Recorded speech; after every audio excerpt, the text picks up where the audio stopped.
Friends, in the segment Symbolic Expression, Pratikatmak Abhivyakti, today we'll talk about Films and Partition of India. And as interpreter, we have Manisha Sharma with us. And in this particular lecture, we will talk about that how Partition of India, which happened in 1947, was reflected in various films which were made in India. In the context of the films which have been made from 1949 onwards, one important film was Lahore, which was dealing with the issue of the displacement of women, which happened during the partition of India. We have seen the various kinds of themes which have been there in these kinds of films, which largely deal with the issues of rootlessness, how people, those who migrated from one part of the country to another, and these people, they became refugees in their own country. The people, those who came from Pakistan to India and those who went from India to Pakistan, they were referred to as refugees. So these people, they were the citizens of this particular country, but this stigma of being called a refugee was attached to them. So we don't just have to see partition as a political act, but at the same time the kind of grievances, the kind of problems which were encountered by so many people at that point of time, where they not only lost their lives but they also lost their loved ones, how women, they were being displaced. We have seen some of the films like Pinjar, Khamosh Pani, etc., and how these films, they show the plight of the women in those times, and how bodies of women, they became some sort of a site of contest which was to be there between the two communities. In the context of the bibliography or the references, one can see Feroz Rangoonwala's 75 years of Indian cinema. T.M. Ramachandran edited 70 years of Indian cinema, 1913 to 1983. Bhaskar Sarkar, Mourning the Nation, Indian cinema in the wake of partition. Lalit Mohan Joshi edited South Asian cinema, partition films. So these are some of the readings which one can refer when one is talking about partition. And at the same time, when you try to connect cinema and partition, we see that how cinema has played an important role in the lives of people. And it is some sort of a document which is now being investigated by the academicians, social scientists and historians. And there is some sort of a claim that why cinema can't be used as a source of history writing. And a lot of research is being conducted, and various departments relating to the cinema studies, they have been opened in the various universities of India and abroad. So in this context, when we see that how cinema is some sort of a cultural kind of a thing, it also promotes a lot of fashion which is there within the society, and also it is some sort of a document which can be seen in terms of understanding the particular society and history. And when we tend to understand history, we see that how partition of India was a watershed in the Indian history, and how India and Pakistan, when they got divided, then it was not only some kind of a geographical division, but how people also got divided. And politicians like Winston Churchill, they referred to the role of British at that point of time as some sort of a shameful flight, how British, they went out of India.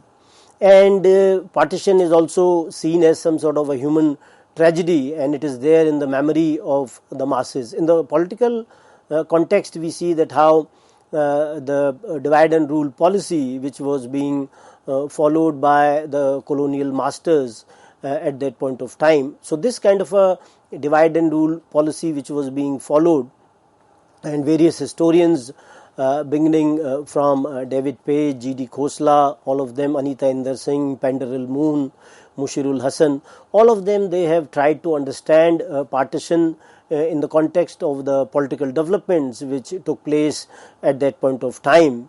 And it was also seen as some sort of a consequence of the policy of divide and rule which was followed by the imperial masters. And the way they were able to divide both Hindus and Muslims, and this led to some kind of ideas of communalism which could be seen in the Indian society in the 20th century. and which later got reflected in the kind of problems which were encountered during partition as well. On the other hand, we also see some of the scholars like Begum Anis Kidwai, Ritu Menon and Kamala Bhasin, Urvashi Butalia, all of them, they have tried to see that how the bodies of women, they became the prized possessions of their captors, and the conflict of communities was played over the bodies of women. So these kinds of representations, they are also available in the films as well. When one sees Tamas, which was based on the story of Bhishma Sahani, and how Tamas and as well as Khamosh Pani as well, they had such kind of scenes where you see that many of the women, they jumped into the wells and they committed suicides. And these scenes became iconic in nature when they were being shown in these films. And the tragedy or the trauma of partition could be seen in the later times as well, because this kind of a migration continued for a few more years. And many of the recent films, they also have in a way taken the background of partition, where one can talk about a recent film called Bharat, where one sees the background of partition was being used in terms of a family's displacement from Pakistan to India, and thereafter the kind of problems which were being encountered by that family. And another important aspect which could be seen in this film, and we also read in the newspapers as well, was also connected to that how people, those who lost their loved ones, and how these loved ones, they were found over a period of time. And when they met, even some of the news reports, they claim that some people they met even after 50 years or 70 years. So such kind of a meeting of the people, those who were lost at that point of time, is a very emotional kind of a moment. And these things, they have also been picturized in cinema, and how they have been depicted in cinema as well. We also see that there is a lot of emphasis on using various kinds of sources in terms of history writing, letters, pamphlets, memoirs, oral sources in the framework of the interviews, and how literature is also being used as a source of history writing, and how cinema has also used literature in terms of depicting the partition experiences. So we see that when we talk about history and the history writing, we talk about the sources. In that context, we find that varied kind of sources, they are being used by the historians.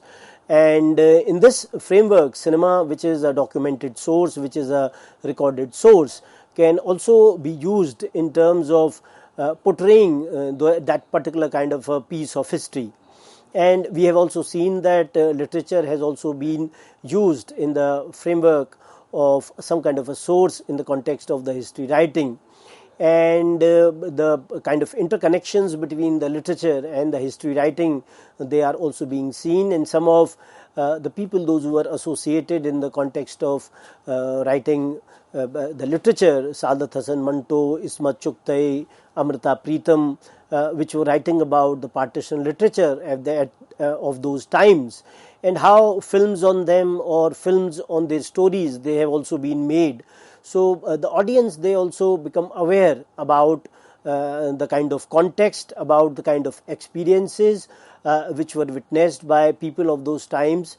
And we also see that how some of the filmmakers in those times, they were also victims of partition, and how they had to migrate from their own native place to the other places, especially Bombay and other areas. And when they shifted to Bombay, then we find that how these people, they also got into some of the film departments of the various films, and their experiences, they could also be reflected in the films which were made by them. And when we talk about this kind of a trauma or the kind of a struggle for the survival of the people, those who came to these refugee colonies, and how these people, when they came in the refugee colonies, they encountered a lot of not only economic problems, but at the same time being called as refugees in their own country. And this kind of a displacement, this kind of a rootlessness was also seen by the people in some of the Bengali cinema, which was made by Ritvik Ghatak. His trilogy, which was dealing with the issue of the partition of India, which we will discuss later, was also an important contribution in the context of the films which were made, which were concerned with partition. And we also see that many a times these films, they have also seen that how they have also shown that how empathy by the people of other religion, it has also been shown in many of the films. What we have also talked about is the concerns with regard to the portrayal of women in the films, and I also talked about that how when women, they jumped into the wells in terms of ending their lives to save their honor, and such kind of scenes which have been shown in the films like Tamas or Khamosh Pani, they have become iconic in that sense. And we find that this kind of a violence which was being perpetrated on women at that point of time, it also led to conversions and marriages, that how women, those who were left behind in a different country now, or an alien country from that point of view, now they were being forcibly converted to a particular kind of a religion, and they also got married into that kind of a family to which she did not belong. And how she coped up with that particular kind of a family, with that particular religion to which she did not belong, is also being shown in films like Pinjar as well as Khamosh Pani. And we have also seen that how men of their own families, they killed women so as to save their honor. So how the honor of a particular family was attached to a women, and how women, they were being mutilated, they were being killed or raped during this time, and how their bodies, they were being used in terms of fighting a battle for these kinds of communities. And in this context, we have seen a film called Lahore, in which Nargis acted, and she was the one who was the protagonist of this film. And this was connected with the issue of the acceptance by men, the women, those who were left behind in an alien country, and when they came back to their own country now, whether they will be accepted by the men. And then at the same time, this kind of a social acceptance which has to be there was also an important concern in those times. And Pinjar, as we have talked about, that how when they converted to another religion, and when they settled with the men to which she married, in terms we have to also understand that how the women, they lost their identity, and the question of identity has been an important concern of the various academicians as well as the social scientists nowadays, and a lot of research is being conducted on the question of identity as well as the question of cultural studies. So we also have to understand these kinds of happening in a broader framework, and how the people, they lost their blood relations, and how many of them, those who survived, they had very horrid kind of experiences from which they were not able to come out for a very, very long duration of time. And we also talked about in the context of the literature, and in that context, Sajan Manto's writings in the framework of Khol Do, Thanda Gosht, Toba Tek Singh, and how Amrita Pritam's Pinjar, and various associations also at that point of time, Progressive Writers Associations, PWA, Munshi Premchand became the first president of Progressive Writers Association, and how the writers, those who belonged to the Progressive Writers Association, they also went into the film departments of certain studios, and they had their progressive writings which were reflected in many of the films of those times. We also find the people, those who were associated with literature in the context of Rahi Masoom Raza, Adha Gaon, and Salman Rushdie's Midnight Children, which deal with the issues which are concerned with partition. We have also seen that the people, those who were in a way affected by partition, when they were in a way being pushed out from their own mother country, and when they came to different areas, that how they developed some kind of a sensitivity in their approach, how they were witness to the gory incidents, the violent incidents of partition. And when they made their own films, their understanding, their insights with regard to partition, they were reflected in the kind of cinema which was made by them. And when we see these filmmakers, especially like B.R. Chopra as well as Yash Chopra, then Gulzar, Ritwik Ghatak, all of them, and their cinema will talk about some kind of a rootlessness which was felt by them, especially when we talk about Ritwik Ghatak, this could be seen. Then there was another filmmaker called Nimai Ghosh. Nimai Ghosh was also instrumental in terms of making a Bengali film, Chinnamul or Uprooted, which showed the events of the partition, and the way the partition caused a lot of displacement in those times, the kind of violence which could be seen at the time of partition, the starvation and the impoverishment it generated for the people at that point of time, those who faced various kinds of economic hardships as well. And we find that when you see this film, then it was shot outdoors. A lot of documentary quality could be seen in this film, as hidden cameras they were being used. So this kind of a documentary reportage could be seen in this film. And it was also being referred to as neo-realist in nature. The neo-realist cinema which was made in Italy in those times, with non-professional actors, simple dialogues, simple direction, and less of melodrama. So the focus of the neo-realist cinema was to show the simple stories, the stories which were connected with day-to-day happenings, which were meaningful in nature. At the same time, they dealt with the issues of the socio-economic problems, poverty, unemployment of the masses. So Chinnamul basically was dealing with the event which was very recent in nature, and the impact which this event created on the masses could also be seen in Chinnamul. Thereafter, filmmakers like B.R. Chopra and Yash Chopra, they made films like Dhool Ka Phool. And in this particular film, we see, as you can see on the screen as well, that how a story revolves around a Muslim bringing up an illegitimate Hindu child.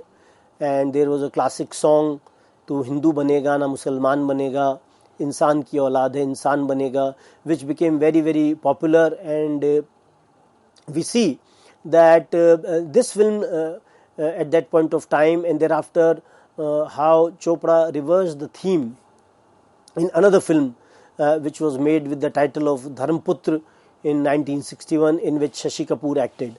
So we find that largely the theme of partition was not shown in many of the films of those times in the early 50s and 60s. And some of the films which were dealing with the issue of partition of India at that point of time, they were also not all that successful when they were being made at that point of time, though they had fantastic stories. And later we see that one of the most authentic portrayals, as has been claimed by the critics, could be seen in 1970s when Garm Hawa was made by M.S. Sathyu. So we will talk about all these kinds of films which have been made later, especially after 1950s, in our next lecture. Thank you very much.